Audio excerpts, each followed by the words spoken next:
नमस्कार। दिन भर की बड़ी खबरों में आपका स्वागत है। मैं हूं शिवानी। आज की खबर में बात होगी, महाराष्ट्र में गिर सकती है सरकार। हर्षवर्धन पाटिल ने हजारों समर्थकों के साथ बीजेपी से दिया इस्तीफा। झिरवल ने तो की हदें पार। वहीं छोटे बाबू ने भी फोन उठाना किया बंद। नीतीश की तकलीफ आई सामने। इधर इजराइल ने भक्तों के साथ ही कर दिया बड़ा खेला की। और एमसीडी चुनाव में धांधली पर सुप्रीम कोर्ट ने लगाई फटकार की। साथ ही चौतरफा गिरे योगी, कानून व्यवस्था के दावे ध्वस्त की। वहीं ईरान ने अरब देशों से की बड़ी मांग। थर थर कांपने लगा इस्राइल की। इसी के साथ आज दिन भर की सभी बड़ी और प्रमुख खबरों को जानेंगे विस्तार से। उससे पहले एक नजर सुर्खियों पर। राहुल गांधी के खिलाफ मानहानि के दावे का आदेश रद्द। लखनऊ की एमपी एमएलए कोर्ट ने मामले पर फिर से विचार करने के लिए भेजा वापस। तिरुपति लड्डू विवाद के तहत सुप्रीम कोर्ट का निर्देश, एसआईटी बनाएं। इसमें सीबीआई और आंध्र पुलिस के दो एफएसएसआई का एक अधिकारी होगा। महाराष्ट्र में चुनाव से पहले बीजेपी को बड़ा झटका। हर्षवर्धन पाटिल समर्थकों के साथ शरद गुट में होंगे शामिल। जेडीयू सांसद की बेबसी देखिए, छोटा बाबू भी फोन उठा नहीं रहा। नीतीश पर तेजस्वी ने फिर कसा तंज। केजरीवाल ने 9 साल बाद सीएम आवास छोड़ा। आप सांसद के बंगले में हुए शिफ्ट। 17 सितंबर को मुख्यमंत्री पद से दिया था इस्तीफा। अमित शाह बोले, ड्रग्स केस में कांग्रेस की संलिप्तता शर्मनाक। युवाओं को नशे की दलदल में धकेला। सीएम सैनी ने कहा, चुनाव में खर्च हुए रैकेट के पैसे। केंद्रीय मंत्री बोली, अविश्वसनीय। हिमाचल प्रदेश में टॉयलेट टैक्स लगाया गया। नड्डा बोले, मति भ्रष्ट हुई। सीएम सुक्खू ने कहा, हरियाणा में चुनाव इसीलिए ऐसा बोल रहे। इतनी जल्दी क्या थी? एमसीडी चुनाव पर सुप्रीम कोर्ट ने एलजी को सुनाया, चेतावनी भी दी। जलेबी वाले बयान पर टिके राहुल गांधी, बनारसी साड़ियों का दिया उदाहरण। भाजपा उड़ा रही मजाक। अमेठी टीचर कांड में कोई है कहीं है। अखिलेश यादव का हमला, मायावती का भी फूटा गुस्सा। राहुल गांधी मिलेंगे पीड़ितों से। यूपी और महाराष्ट्र में महामंडलेश्वर नरसिंहानंद पर एफआईआर हुई दर्ज। दरअसल बता दें कि गाजियाबाद ने पैगंबर मोहम्मद साहब पर दिया था विवादित बयान। एआईएमआईएम ने कहा, गिरफ्तारी हो। महाराष्ट्र विधानसभा के डिप्टी स्पीकर और विधायक अपने ही सरकार के खिलाफ तीसरी मंजिल से लगाई छलांग। नीचे जाल रहने के कारण बची जान। महाराष्ट्र में विधानसभा चुनाव के लिए एआईएमआईएम ने किया एमवीएस से संपर्क। 28 मुस्लिम बहुल्य सीटों पर ठोका दावा। हरियाणा में वोटिंग कल। अंबाला में पिंक बूथ बनाए। सीएम सैनी ने मनसा देवी मंदिर में टेका माथा। सीएम भजन लाल शर्मा की राष्ट्रीय अध्यक्ष जेपी नड्डा से हुई मुलाकात। राजस्थान को लेकर दिया फीडबैक। उपचुनाव और सदस्यता अभियान पर भी की चर्चा। आरक्षण पर 50% की सीमा हटाई जाए। महाराष्ट्र में मराठा आरक्षण की मांग के बीच शरद पवार की अपील। सोमनाथ मंदिर के पास अवैध निर्माण पर बुलडोजर एक्शन। सुप्रीम कोर्ट बोला, आदेश की अवमानना हुई तो जिम्मेदार जेल जाएंगे। गुजरात सरकार से मांगा जवाब। अब तो हमारा साथ दें अरब के मुसलमान देश। एक ही दुश्मन इजराइल, खामने का बड़ा बयान आया सामने। इजराइल ने मैप में कश्मीर के साथ ऐसा क्या किया? भड़क उठे लोग, तुरंत हो गया एक्शन। एमसीडी अस्थायी समिति के अध्यक्ष पद के लिए चुनाव पर सुप्रीम कोर्ट सख्त। एलजी से पूछा, इतनी भी जल्दी क्या थी? एसी और एसटी आरक्षण में सब कोटे के फैसले पर सुप्रीम कोर्ट कायम। खारिज की पुनर्विचार याचिका। रिजल्ट से पहले ही कश्मीर में एनसी और भाजपा के गठजोड़ के चर्चे। किससे मिले थे अब्दुल्ला फारूक? चलिए जानते हैं अब बड़ी और प्रमुख खबरों को विस्तार से। उससे पहले वीडियो को लाइक करें, साथ ही आपसे रिक्वेस्ट, खबरों को आखिर तक जरूर देखें। महाराष्ट्र में चुनाव से पहले बीजेपी को बड़ा झटका। हर्षवर्धन पाटिल समर्थकों के साथ शरद गुट में होंगे शामिल। जी हां, बता दें कि महाराष्ट्र भाजपा नेता हर्षवर्धन पाटिल ने आज घोषणा की कि वह अपने समर्थकों के साथ एनसीपी में शामिल होंगे। इससे एक दिन पहले उन्होंने मुंबई में पार्टी प्रमुख शरद पवार से मुलाकात की थी। मुलाकात बीते दिन पवार से दक्षिण मुंबई में उनके आवास पर हुई थी। इसके बाद उन्होंने दावा किया कि शरद पवार ने उनसे उनकी पार्टी में शामिल होने और विधानसभा चुनाव लड़ने का आग्रह किया है।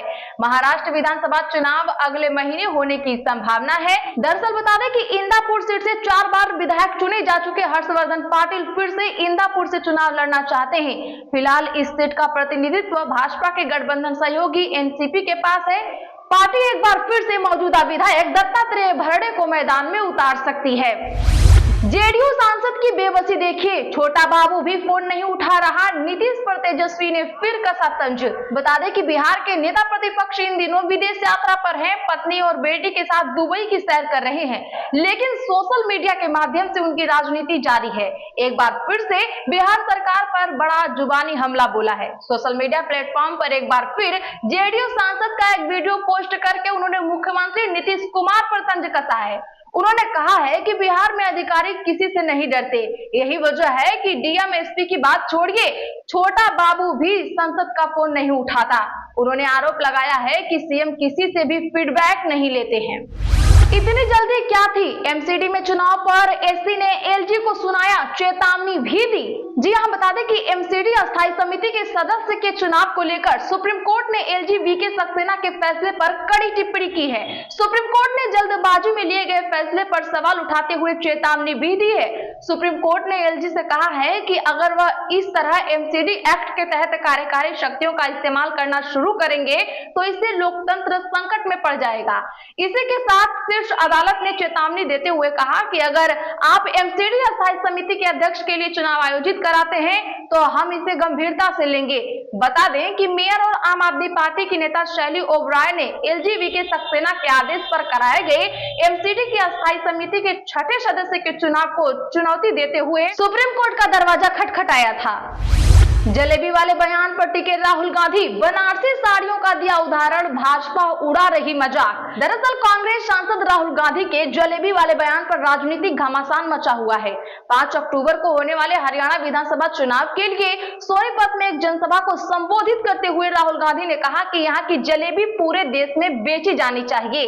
उन्होंने जलेबी की फैक्ट्री लगाने की बात कही। इसको लेकर सत्ताधारी भारतीय जनता पार्टी को बड़ी मिर्ची लगी तो उन्होंने राहुल गांधी का खूब मजाक उड़ाया। बीजेपी ने तंज कसते हुए कहा कि क्या जलेबी फैक्ट्री में बनती है। अब राहुल गांधी ने अपने बयान को विस्तार से समझाया है। दरअसल एक लंबे ट्वीट में राहुल गांधी ने कहा कि हाल ही में मैंने गोहना की स्वादिष्ट जलेबियों के बारे में बात की और इसे बड़े पैमाने पर बेचने की संभावना पर जोर दिया।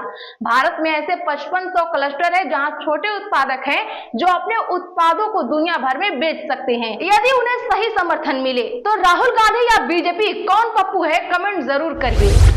कोई है कहीं है, अमेठी कांड पर अखिलेश यादव का हमला, मायावती का भी फूटा गुस्सा। दरअसल उत्तर प्रदेश के अमेठी में गुरुवार को एक बेहद खौफनाक घटना घटी। दरअसल बता दें कि उत्तर प्रदेश के अमेठी में बीते दिन एक बेहद खौफनाक घटना घटी। प्रदेश में कंपोजिट विद्यालय में तैनात एक शिक्षक, उनकी पत्नी व 2 बेटियों को अज्ञात ने घर में घुसकर मार दिया। अब इस मामले पर समाजवादी पार्टी के प्रमुख अखिलेश यादव और बहुजन समाज पार्टी की सुप्रीमो मायावती ने प्रतिक्रिया दी है। समाजवादी पार्टी के सुप्रीमो अखिलेश यादव ने सोशल मीडिया प्लेटफॉर्म एक्स पर पोस्ट करते हुए लिखा, कोई है कहीं है। इतना ही नहीं, उन्होंने हैशटैग के साथ लिखा कि नहीं चाहिए भाजपा। साथ ही बहुजन समाज पार्टी की मुखिया मायावती ने भी इस मामले पर प्रतिक्रिया व्यक्त की है। मायावती ने कहा, सरकार दोषियों व वहां के पुलिस कर्मियों के खिलाफ भी सख्त कदम उठाए ताकि अपराधी बेखौफ न रहें। अमेठी के पूर्व सांसद राहुल गांधी ने किशोरी लाल शर्मा से बात की थी। राहुल गांधी ने कहा, हम पीड़ितों और दलितों के साथ हैं।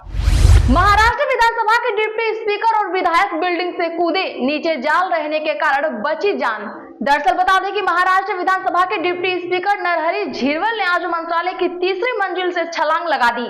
उनके साथ विधायक हीरामन खोसकर भी कूद पड़े। हालांकि नीचे जाल रहने के कारण उनकी जान बचाई गई। मिली जानकारी के मुताबिक झिरवल उप मुख्यमंत्री अजित पवार की एनसीपी गुट के विधायक हैं। वे धनगर समाज को एसटी का दर्जा देने की मांग पर सरकार के विचार करने के फैसले का विरोध कर रहे हैं, जबकि झिरवल खुद शिंदे सरकार का हिस्सा है। इस मामले को लेकर झिरवल और अन्य आदिवासी विधायकों ने आज मुख्यमंत्री एकनाथ शिंदे से मुलाकात की थी। हालांकि जब बात नहीं बनी तो उन्होंने मंत्रालय की 3री मंजिल से छलांग लगा दी। झिरवल और खोदकर ने आदिवासी समुदाय के समर्थन में नारे भी लगाए। तो क्या लगता है, महाराष्ट्र में एनडीए का सुपड़ा साफ हो जाएगा? कमेंट जरूर करिए। सोमनाथ मंदिर के पास अवैध निर्माण पर बुलडोजर एक्शन, सुप्रीम कोर्ट बोला आदेश की अवमानना हुई तो जिम्मेदार जेल जाएंगे। जी हां, सुप्रीम कोर्ट ने आज कहा कि गुजरात में अधिकारियों ने बुलडोजर एक्शन पर उसके आदेश की अवमानना की तो हम न केवल अधिकारियों को जेल भेजेंगे बल्कि उन्हें सारी संपत्तियां दोबारा बनवाने का आदेश दिया जाएगा। यह बात जस्टिस बी.आर. गवई और जस्टिस के.वी. विश्वनाथन की बेंच ने कही। बेंच गुजरात में सोमनाथ मंदिर के पास बने अवैध निर्माण पर 28 सितंबर को हुए बुलडोजर एक्शन के खिलाफ अवमानना याचिका पर सुनवाई कर रही थी। सुप्रीम कोर्ट ने इस मामले पर गुजरात सरकार से जवाब मांगा है। अब तो हमारा साथ दे अरब के मुसलमान देश, एक ही दुश्मन इसराइल, खामनेई का बड़ा बयान। जी हां, बता दें कि ईरान के सर्वोच्च नेता आयतुल्लाह अली खामनेई ने आज शुक्रवार की नमाज का नेतृत्व करते हुए लोगों को संबोधित किया। वे 5 सालों में बनी पहली बार जुमे की नमाज अदा करने सार्वजनिक रूप से संबोधित कर रहे थे। इस दौरान उन्होंने इसराइल पर हमला बोलते हुए कहा कि अरब के मुसलमान देशों को ईरान का साथ देना चाहिए और मुस्लिम देशों का एक ही दुश्मन है और उसे मिलकर हराना होगा। हिजबुल्लाह प्रमुख नसरल्लाह के मरने के बाद ईरान की ओर से दागी गई इसराइल पर मिसाइलों को लेकर भी खामनेई ने प्रतिक्रिया दी। उन्होंने वारों को कानूनी और वैध बताया। उन्होंने कहा, कुछ रात पहले हमारे सशस्त्र बलों का अभियान पूरी तरह से कानूनी था और वैध था। इसराइल ने मैप में कश्मीर के साथ ऐसा क्या किया कि भड़क उठे लोग, तुरंत हो गया एक्शन। दरअसल इसराइल ने आधिकारिक मैप में भारत से जम्मू कश्मीर के एक हिस्से को पाकिस्तान में दिखा दिया। हालांकि बाद में इसराइल राजदूत ने तुरंत एक्शन लिया और इसे वेबसाइट के एडिटर की गलती बताते हुए मैप को साइट से हटवा दिया। तो आज के लिए बस इतना ही। वीडियो को लाइक करें, इसे ज्यादा से ज्यादा लोगों में शेयर करें, चैनल को सब्सक्राइब कर बगल में घंटी के निशान को जरूर दबा लें।